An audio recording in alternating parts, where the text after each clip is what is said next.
U.S. backed regime change has a checkered past. Iran may be no different. Successful Western backed regime change is rare, while calamities have abundant. That's partly why President Donald Trump has said he is so against foreign interventionism. Just as the streets of Tehran and Tel Aviv are strewn with debris, history is littered with cautionary tales of regime change. Does Israel want only to noodle Iran's nuclear program, or is it seeking to topple the regime itself? This is the central question hanging over this barrage of the Islamic Republic.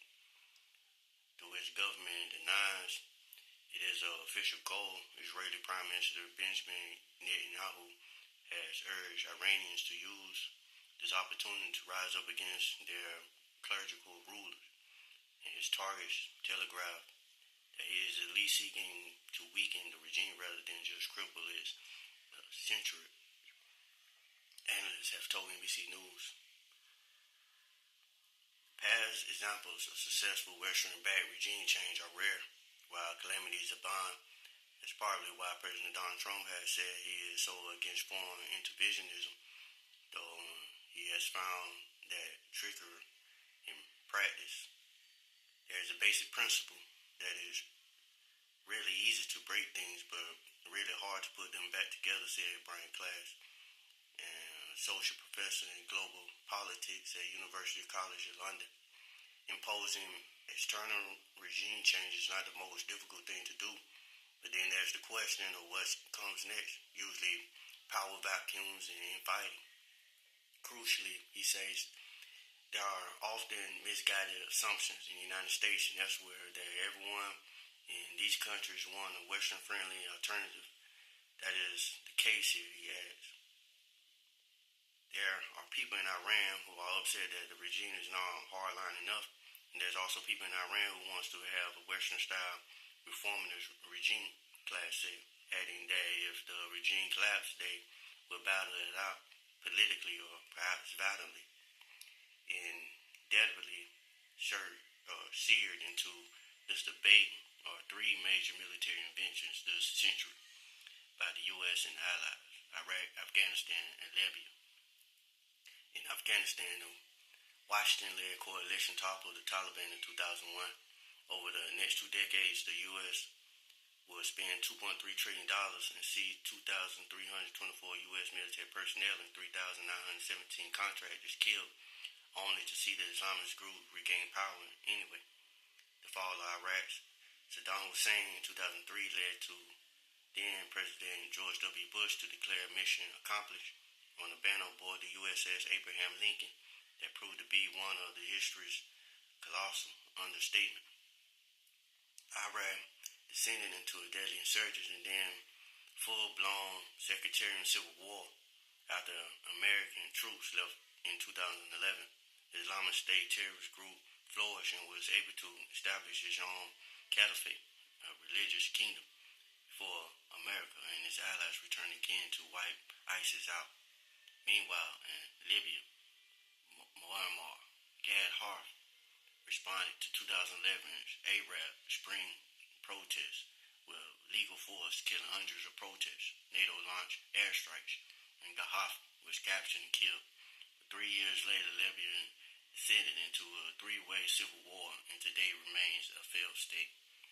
The toxicity of these escalates in the minds of many Americans is partly why Trump and his Republican supporters are so avoidantly against interventionism, whereas past presidents have said, as George W. Bush did, that U.S. interests were served by bringing the hope of democracy, development, free markets, and free trade to every corner of the world.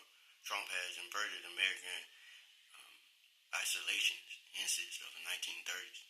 However, though, he has vowed to keep the U.S. out of forever wars in the Middle East and instead focus on the American First policy.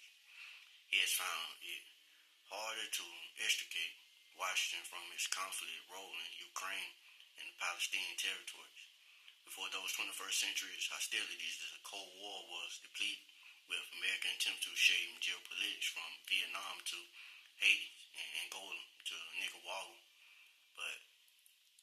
examples of successful regime change are so scant that some scholars say finding such an example requires going back even further, defeating the Nazis and the Japanese Empire at the end of World War II, and eventually fostering democratic reform in West Germany and Japan. Of this, it's pretty hard to identify successful cases, said Leslie Benjamin, director of the U.S. and America's program at Chatham House, a London think tank. The reason that was successful was that the scale of the threat was global and extensive, and so the comments of the Allies was total. Benjamin said, the problem comes when states are ambivalent about their interests and commitments. She added, even then, the unforeseen consequence can emerge decades later, no less than Iran itself.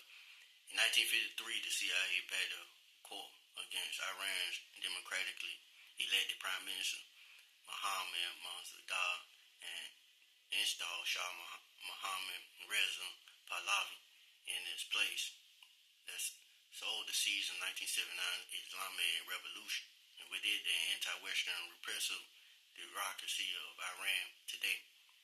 This week, Trump is considering a possible military strike on Iran, openly mused that he could kill Iranian Supreme Leader Ayatollah Ali Khamenei, but that he was choosing not to for now. Among those are alarmed at the prospects of regime changes, French President Emmanuel Macron, who warned Tuesday it would create chaos in the regime.